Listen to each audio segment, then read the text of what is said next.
भगवान श्री कृष्ण के बीच महत्वपूर्ण विषयों पर संवाद हो रहा था और उसमें से एक विषय था एकादशी। महाराज युधिष्ठिर ने भगवान श्री कृष्ण से पूछा, हे माधव, कृपया आप मुझे चैत्र मास के शुक्ल पक्ष में आने वाली एकादशी के विषय में बताएं। इस एकादशी का नाम क्या है और उसका महात्म्य क्या है? इस व्रत का पालन मैं कैसे कर सकता हूँ और इसकी विधि का भी वर्णन करें। इस बात का उत्तर देते हुए परम भगवान कहते हैं, हे नृपश्रेष्ठ, एक समय प्रभु श्री रामचंद्र के पितामह महाराज दिलीप ने भी अपने गुरु वशिष्ठ ऋषि से यही प्रश्न किया था। उस समय उन्होंने जो वर्णन कह सुनाया था उसे अब आप ध्यान पूर्वक सुनिए। चैत्र मास के शुक्ल पक्ष में आने वाली इस एकादशी को कामदा एकादशी कहते हैं। इस व्रत का पालन करने से समस्त पाप नष्ट हो जाते हैं और व्रत के पालन कर्ता को पुत्र प्राप्ति होती है। और इस प्रकार भगवान श्री कृष्ण ने कामदा एकादशी व्रत की कथा कहना प्रारंभ किया। यह अनेक वर्षों पूर्व की बात है। रत्नपुर नामक एक नगरी थी जिसमें गंधर्व और किन्नरों का निवास था। वहाँ के राजा थे पुंडरीक। उनका ये राज्य स्वर्ण और कीमती रत्नों से सुशोभित था। चारों ओर सुख समृद्धि और प्रसन्नता का वास था। इस राज्य में ललित नाम का एक गंधर्व अपनी पत्नी ललिता के साथ रहता था। ललिता एक विशेष नर्तकी थी। अब पति पत्नी के बीच प्रगाढ़ प्रेम था और उनका परिवार हर प्रकार के सुख समृद्धि और प्रेम से युक्त था। उनके संबंध में इतनी प्रगाढ़ता थी कि वे दोनों एक क्षण भी एक दूसरे के बिना नहीं रह सकते थे। अब एक बार क्या हुआ कि राजा पुंडरीक ने अपनी सभा में गायन और नृत्य का कार्यक्रम आयोजित किया था। सभी गंधर्वों को उसमें आमंत्रित किया गया था और इसी कार्यक्रम में ललित गंधर्व तथा उसकी पत्नी ललिता का भी प्रदर्शन था। लेकिन किसी कारणवश ललिता उस कार्यक्रम में हिस्सा नहीं ले पाई थी। इसलिए ललित को उसकी अनुपस्थिति में उसका बारंबार स्मरण हो रहा था। अब ऐसी स्थिति में ललित अपने गायन में कुछ स्वरों के ताल मेल पर अपना नियंत्रण नहीं रख पाया और उसके गायन में थोड़ी विसंगतता आ गई। अब राजा को तो इस बात का इतना ध्यान नहीं रहा, लेकिन उस दरबार में बैठे हुए एक ईर्ष्यालु सर्प करकोटक ने ये देख लिया और उसे तो मौका चाहिए था किसी की भी ईर्ष्या करके उसका अपमान करने का। तो बस उसने ये बात राजा को कह सुनाई। जब राजा को इस बात का पता चला तो वह अत्यंत क्रोधित हो गए। उन्हें लगा गंधर्व ललित ने जानबूझकर मेरा अपमान किया है। अपनी पत्नी के विचारों में मग्न होने के कारण वह अपने कर्तव्य से चूक गया और इस बात पर क्रोधित राजा ने ललित गंधर्व को श्राप देते हुए कहा, हे मूर्ख, अपनी स्त्री के प्रति कामासक्ति के कारण तूने नृत्य सभा में विसंगति निर्माण की है, इसलिए मैं तुम्हें नरभक्षक बनने का श्राप देता हूँ। राजा द्वारा श्राप मिलते ही ललित गंधर्व एक भयावह नरभक्षी में परिवर्तित हो गया। उसकी भुजाएं 8 मील लंबी थी। मुख एक विशाल गुफा जैसा था। उसके नेत्र सूर्य और चंद्रमा की भांति भयावह थे। उसके नथुने पृथ्वी के विशाल गड्ढे के समान थे। उसकी गर्दन पर्वत जैसी और शरीर 64 मील ऊंचा था। इस प्रकार नरभक्षी के रूप में ललित गंधर्व यातना भुगतने लगा। उसकी पत्नी ललिता को जब इस बात का पता चला तो वह अपने पति के इस भयावह स्वरूप को देखकर शोकाकुल हो गई।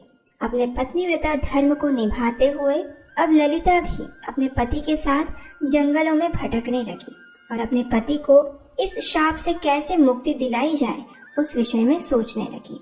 अनेक वर्ष बीत गए और एक दिन अचानक वन में भटकते हुए ललिता ने ऋषि श्रृंगी का आश्रम देखा। अपने दुखी हृदय और विनम्रता पूर्वक वह तुरंत आश्रम में गई और वहां जाकर उसने ऋषि श्रृंगी को प्रणाम किया। ललिता को देखकर आशीर्वाद देते हुए ऋषि ने उससे पूछा, हे पुत्री, तुम कौन हो? तुम्हारे पिता कौन है और तुम इस प्रकार यहाँ इस जंगल में क्यों आई हो? ऋषि के वात्सल्य पूर्ण वचन सुनकर ललिता का हृदय द्रवित हो उठा। वह रोते हुए कहने लगी, हे ऋषिवर, मैं महान गंधर्व वृंदावन की पुत्री हूँ। मेरे पति गंधर्व ललित को राजा पुंडरीक ने श्राप दिया हुआ है, जिसके कारण वे नरभक्षी राक्षस बन गए हैं। उनका ये कष्ट देखकर मैं अत्यंत दुखी हूँ। हे ऋषिवर, कुछ ऐसा उपाय कहें जिसके द्वारा मेरे पति को इस राक्षस योनि से मुक्ति मिल सके। ललिता के वचन सुनकर ऋषि श्रृंगी ने कहा, हे गंधर्व कन्या, तुम्हारा भाग्य तुम्हारे साथ है। आने वाले कुछ ही दिनों में चैत्र मास के शुक्ल पक्ष की कामदा एकादशी आने वाली है। तुम इस व्रत का श्रद्धा और कठोरता पूर्वक पालन करो और उससे प्राप्त पुण्य को अपने पति को अर्पित कर दो। इससे वे अपनी राक्षस योनि से मुक्त हो जाएंगे। यह व्रत समस्त इच्छाओं को पूर्ण करने वाला है। ऋषि के वचन सुनकर सांत्वना प्राप्त ललिता ने बताए गए निर्देश अनुसार श्रद्धा और निष्ठा पूर्वक कामदा एकादशी व्रत का पालन किया। द्वादशी के दिन पारण के समय भगवान वासुदेव और ब्राह्मणों के समक्ष उसने कहा, हे प्रभु, मैंने अपने पति को इस भयावह श्राप से मुक्ति दिलाने हेतु इस व्रत का श्रद्धा और नियम पूर्वक कठोर पालन किया है। कृपया आप मुझे आशीर्वाद प्रदान करें कि इस व्रत के प्रभाव से मेरे पति श्राप मुक्त हो जाएं। जैसे ही ललिता ने ये शब्द कहे उसी क्षण एक चमत्कार हुआ। नरभक्षी की योनि में रहे उसके पति ने उस शरीर का त्याग कर दिया और फिर एक बार उसे अपना पूर्व गंधर्व का सुंदर शरीर प्राप्त हुआ। भगवान की कृपा को देखकर उन दोनों ने परम भगवान को अनेक प्रार्थनाएं अर्पित की, अपने व्रत का समापन किया और प्रसन्नता पूर्वक अपने राज्य में वापस लौट गए। इस कथा का समापन करते हुए भगवान श्री कृष्ण ने कहा, हे युधिष्ठिर महाराज, यह व्रत इतना पवित्र है कि जो कोई व्यक्ति इस अद्भुत कथा का श्रवण भी करेगा वह ब्रह्म हत्या के पाप और आसुरी श्राप से भी मुक्त हो जाएगा। तीनों लोकों में समस्त जीवों के लिए इससे अधिक श्रेष्ठ दिन कोई नहीं। और आपको जानकर प्रसन्नता होगी कि ये कामदा एकादशी हिंदू नव वर्ष की सर्वप्रथम एकादशी तिथि है, इसलिए इसका नियम पूर्वक पालन करना हम सबका कर्तव्य है। और फिर इस बार तो ये व्यंजुली महाद्वादशी है, तो इसका पालन तो सबसे अधिक फलदायी होता है। अगर आप ये जानना चाहते हैं कि इतनी मंगलमय एकादशी तिथि का पालन कैसे करना चाहिए, तो आपके लिए हमने कामदा एकादशी व्रत की संपूर्ण विधि के ऊपर एक विस्तृत वीडियो बनाया है और उसका लिंक नीचे डिस्क्रिप्शन बॉक्स में दिया गया है। उसे एक बार अवश्य देखें। आपके सबके आशीर्वाद और सहयोग से एकादशी व्रत की महिमा को हम आज विश्व के कोने कोने में पहुंचाने में सफल हो रहे हैं।